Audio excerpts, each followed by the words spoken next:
this stuff. So we're gonna have three basic properties to deal with logarithms. And the reason why we work with these is that it's a precursor to allow us to be able to solve equations over the next day or so.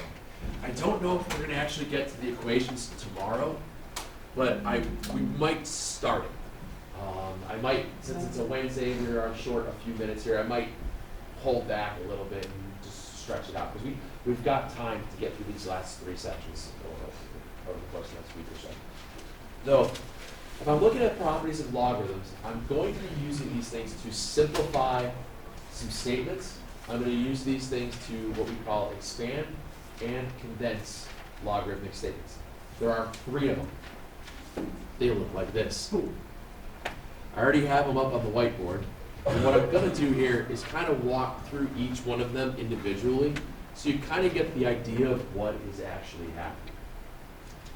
If I take the logarithm of, let's say, log of anything that are two parts that are multiplied together, I'm able to expand that via addition. If you think about it, isn't multiplication nothing more than repeated addition? So what happens here, if I'm looking at this, if I have log base b of two things being multiplied together, let me show you a very, very simplistic example. If I say I have the log base 3 of 2x, that means it's a log base 3 of 2 times x. Does everybody agree on that? What this property allows me to be able to do is the following. Log base 3 of 2 plus the log base 3 of x.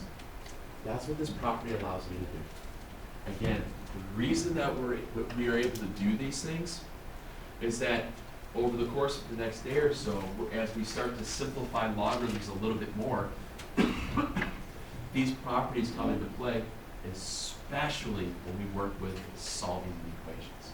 Right? So notice, all I did was just split apart the multiplication, the two terms, and I rewrote it with an addition sign between them. That's it. Right? That's all it was. The other part on here, when you go to the next one, I forgot to turn this off, I apologize. When I go to the next one, with division, the quotient property, if you look at a division bar,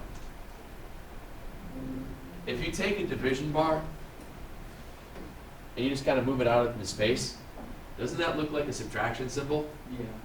Very easy way to remember that. Anytime you see division, when you're working with the quotient property within logs, you take the numerator, the log of the numerator, and subtract the log of the denominator.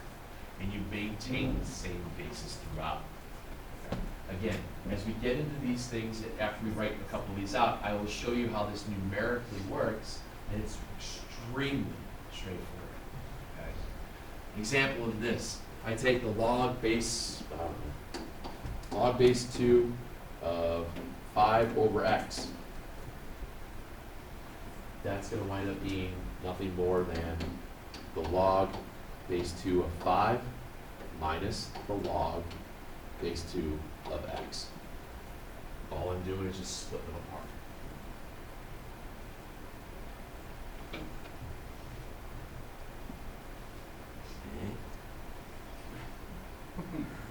Okay. When you say it with Sometimes you guys just kind of go, it's just silly. How are you today, buddy? I'm already saying. You're alright. You've had better days. Yeah, better days, yeah. Poopy. Yeah. And then the last one is the power, what they call the power property. When they're talking about the power property, it's talking about the exponent. They're looking at the exponent of what you're taking the log of. For example, if I'm looking at, let's say, the log base 3 of x squared. What this property tells me to be able, that I'm able to do is take the exponent, put it in front of the log. Log base 3x times log base 3x. No, what happens here is you're bringing the 2 out in front of the log, so it becomes 2 times the log base 3 of x. So it's the same thing as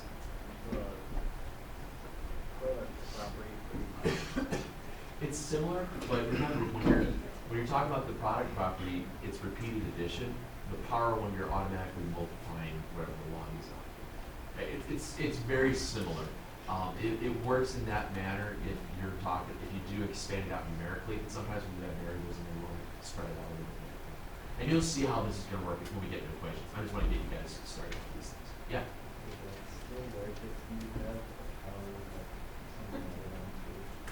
Yeah, absolutely. Absolutely. That still works. That'll still work. Let me show you how this looks like when you have numbers involved. You'll be quite surprised at how simple it really is. Let's say I have the log base 2 of 4 times 8. Let's say I have this.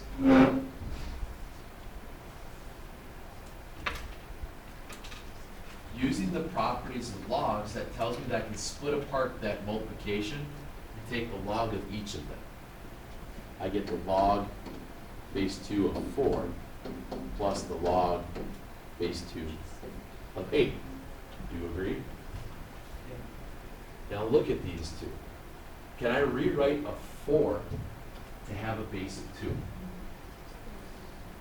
Yeah. How? 2 squared. Good. So I can rewrite this as log base 2 of 2 squared. Can I rewrite 8 as a base 2? Yeah. What is it? 2, 4, 3. 2 cubed. So that's the same thing as saying log base 2 of 2 cubed. Now, what do you remember about the property when these two guys are the same? They drop. So this becomes otherwise known as 5.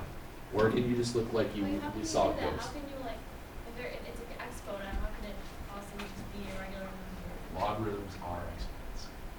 The log base 2 of 2. These guys, if you remember the properties here, whenever you have a log base of some other base to this is a base of the logarithm. This is the base of the exponent. When these two bases are the same, the exponent just drops and your answer is just the exponent. That was one of the first properties we had talked about with logs. So yeah, you're right. It looks weird, it's silly, it's kind of crazy. But then again, think about another way that I could have done this problem. What's 4 times 8?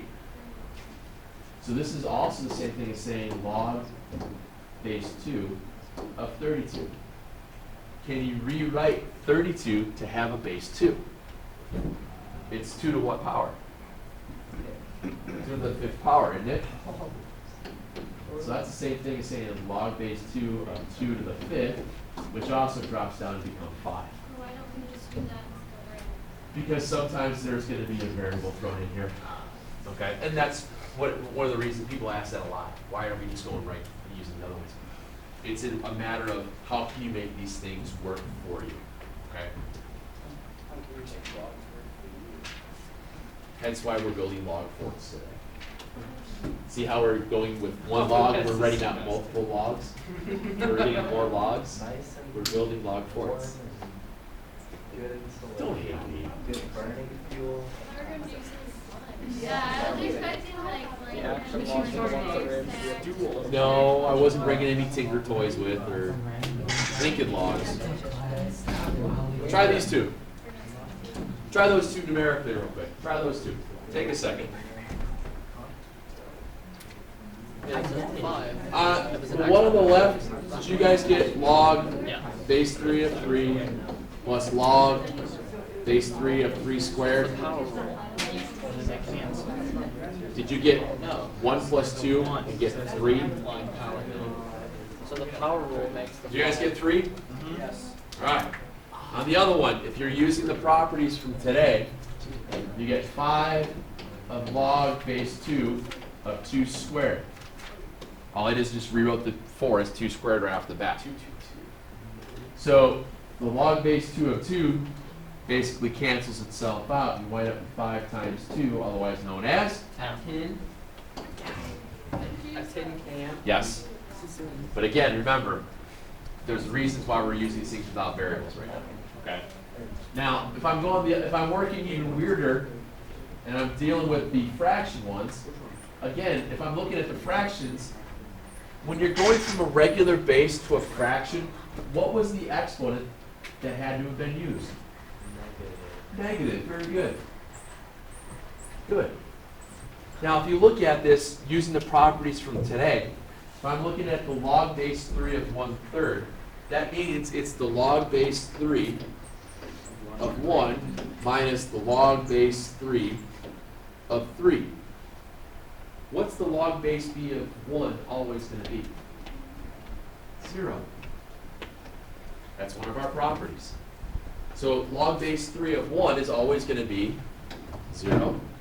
And log base 3 of 3 is always going to be, so you get -1.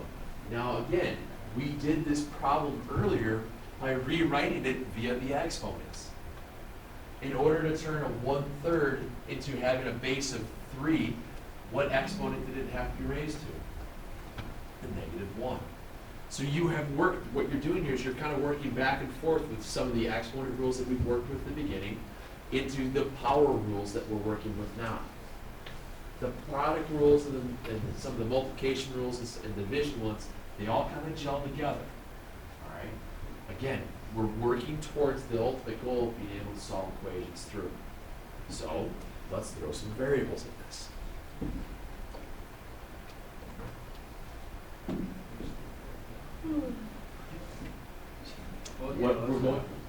What we're going to do here is called expand. When we expand a log, that means we're just going to write it out in terms of multiple logarithms. Hence why we're building log forms today. We're using many logs. Yeah. Can you do the other one on the, Oh, the one third one. I'll go back to you. Let me do this one here in a second. I think you get negative 3 or something. We're looking pretty hard. So if I'm looking at this one, I've got the log base 2 of 7x cubed divided by y. Does everybody agree that there's multiplication, there's a power, and there's division in here? Yeah. All right. So no matter what, I know that there's going to have to be, well, how many things are being multiplied together in the numerator? There's 2 things, right? So I'm going to have some log base 2 of blank plus log base 2 of blank, and then I have to subtract a log base 2 of what? What's in the denominator? Why? I can start it up like that if I want to know that I'm going to have those 3 different terms. Okay? Are we all right on that? Now, if I look at the numerator, it's 7 times x cubed.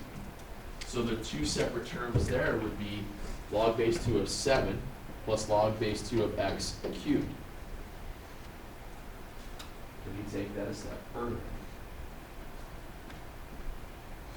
Power rule. The power rule. It's the last one. This has an exponent here, doesn't it? yeah.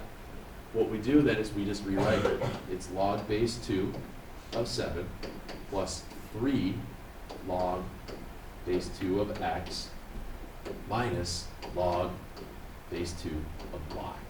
If you move the log base 2y to the other side and then We're just simplifying, we're expanding the condensed, there's no equal signs here, all right?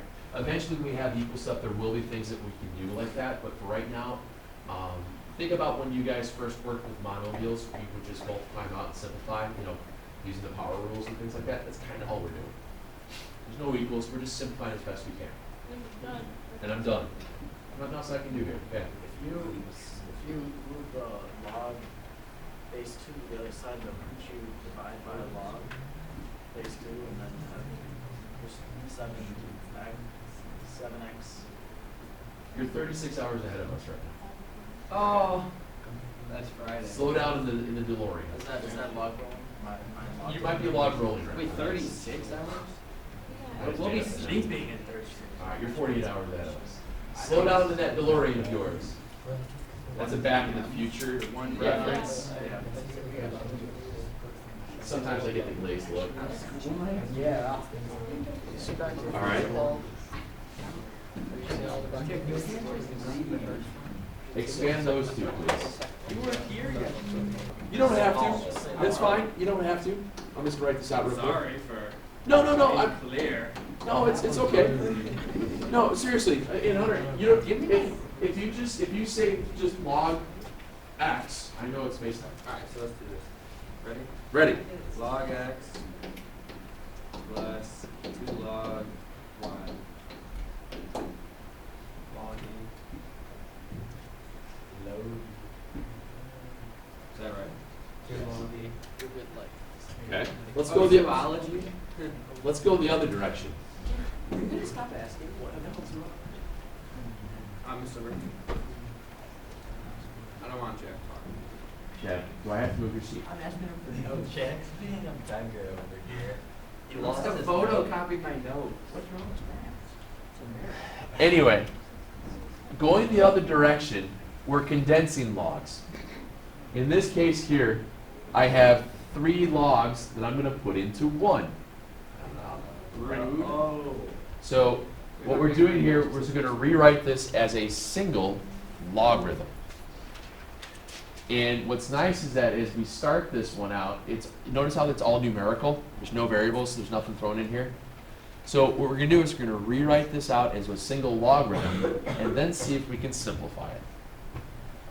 All right, so in this process, does everybody notice that there's an addition sign and a subtraction sign? Yeah. Okay. So we also agreed that they're all the same base, right? Log base 10. It's all base 10, so I'm just going to say it's going to be the log of something divided by something. Are we okay on that? Yeah. What are we dividing by? Divide by 3. We're dividing by 3. Now, a lot of times when you have these larger looking problems like this, if you write out the denominator first, it tends to be a little bit easier. So in the numerator, then I have log 6 plus 2 log of 2. So that's going to be 6 times 2 squared. 2 squared. Excellent. Everybody get that? It's 2 squared? Yeah. So you just write out log once, it's Yeah. like a whole problem, you know? Yes. Now, if I'm looking at that, can I simplify that fraction? Yes. What is it? Log 8. Very good. And you're done. It's very small. Well, if you start with 8 logs and cut them out, it doesn't say you can't do that. Yeah. Everybody okay with that? That's not how big Jack's log is. Oh. Grow up. Wow, we were talking Me? We're talking about his wood, Mr. Murphy. Jack's limber. Yes. Try these two. What I want you guys to do again, I would like you to condense these two. We'll condense these two, and I think we'll call it a day. We'll call it a log. The, like I said, the other part of this section is after we get these real simplistic condensing and expanding of logarithms, we will start talking about how we will be able to solve for log base 2 of 5. How can we do that via approximations and stuff? Yeah. We're gonna start everything with just running the logs and then No, you can't condense or expand logs unless they have the same basis. It's a good question. It's kind of like combining like terms. They follow the same pattern where as long as they have the same base, you can do these types of problems. So we're not gonna have any homework tonight since we've done these problems. No, I'll give you 10 problems to do though. Oh, Oh, I know. I'm a jerk. What can I say? What are we gonna do? Oh, you Winston Church. It's really easy. Oh. You're well dressed today, Mr. Murphy. Like Thank your you. top. I like your shoes also. Thank you. Now, Joe Jack, it goes like This this. bitch slapped PHAP.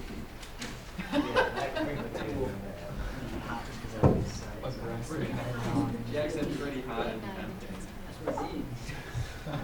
That girl made Jack all excited. Does it really? I heard that before. What does the P stand for? Anyway, in this first one, what's the log? Log base 4 of what? 5xy. Are we okay? What about the other one? What'd you guys get? X to the half over 4. 1/2 over 4.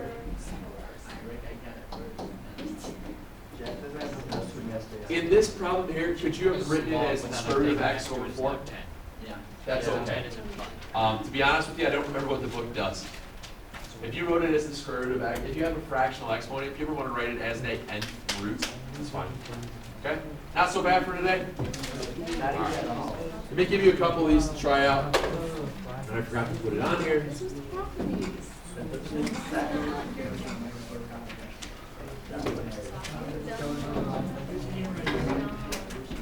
Again,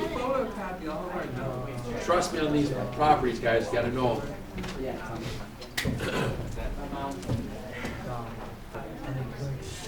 Do those out. I think this is, yeah. That's plenty. I think it's 10 times. Okay. You've got some simplifying in the first grouping, expand, condense. Tomorrow we'll throw the curveball and make it a little bit more difficult. How we can try and really mess with you a little bit on it, and then we'll talk about changing base and all that works out. Okay?